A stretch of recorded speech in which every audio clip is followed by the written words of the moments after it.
ఒక సేవింగ్ అంటే ఒక కుటుంబము ఒక ఆదాయాన్ని ఎట్లా సేవ్ చేస్తుందంటే ఒక మహిళ ద్వారా సేవ్ చేసుకున్న వాటికి ఉచిత బస్సు కానీ గ్యాస్ సిలిండర్ కానీ ఇవన్నీ ఇవ్వడం వల్ల ఏమైందంటే ఒక కుటుంబానికి ఒక ఆధారం అంటే ఒక ప్రత్యక్షంగా లబ్ధి జరిగే పథకాలు అన్నట్టు ఇవన్నీ. అందుకే రాష్ట్ర ప్రభుత్వం చాలా సిద్ధశుద్ధులు ఉంది, ప్రజాపాలనలో భాగంగా ఈ పథకాలన్నీ కూడా అమలు చేస్తుంది. అండ్ ప్రస్తుతానికి అంటే ఇక్కడ తెలంగాణలో చూసుకుంటే రైతు రుణమాఫీకి సంబంధించి కానీ రైతు బంధుకు సంబంధించిన ఒక అంశం బాగా వైరల్ అవుతుంది. సో కాంగ్రెస్ సర్కార్ అధికారంలోకి రాకముందు 15,000 ఇస్తా ఉన్నటువంటి కాంగ్రెస్ సర్కార్ ఈరోజు 12,000 మాత్రమే ఇస్తా అంటుంది. మరి రైతులు మోసం చేసినట్లు కాదా? ప్రత్యక్షంగా రైతులు అనాలి, రైతులు మోసం చేశారని. కానీ బీఆర్ఎస్ నాయకులు మాట్లాడుతారు కానీ రైతులు ఎక్కడ కూడా ఈ రాష్ట్ర ప్రభుత్వం మాకు అన్యాయం చేసింది చెప్పట్లేదు. బట్ ఏంటంటే ఇప్పుడు ఉన్నటువంటి రుణమాఫీ 2 లక్షల రుణమాఫీ ఏదైతే కాంగ్రెస్ మేనిఫెస్టోలో పెట్టిందో ఆ 2 లక్షల రుణమాఫీ అందరికి అందే విధంగా చేసింది.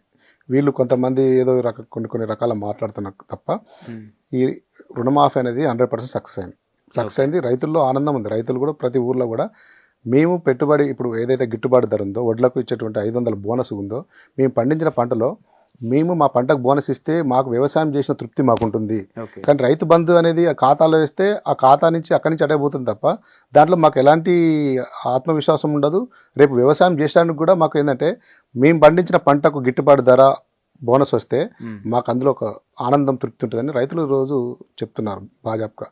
అంటే 100 ఎకరాలు 150 ఎకరాలు 200 ఎకరాలు ఉన్నటువంటి వాళ్ళకు రైతు బంధు వేసేసి కేసీఆర్ ఉన్న వాళ్ళని ఉన్నట్టు చేసిండు.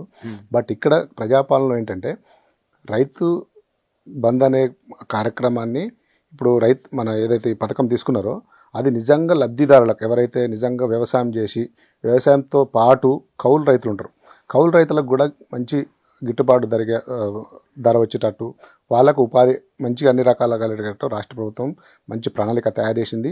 అది 4 సంవత్సరాల్లో తెలిసిపోతుంది. ఎందుకంటే ఇప్పుడు ప్రభుత్వం వచ్చి దాటింది. దాటంగానే ప్రతిదీ కూడా మనం రైతులకు అందే విధంగా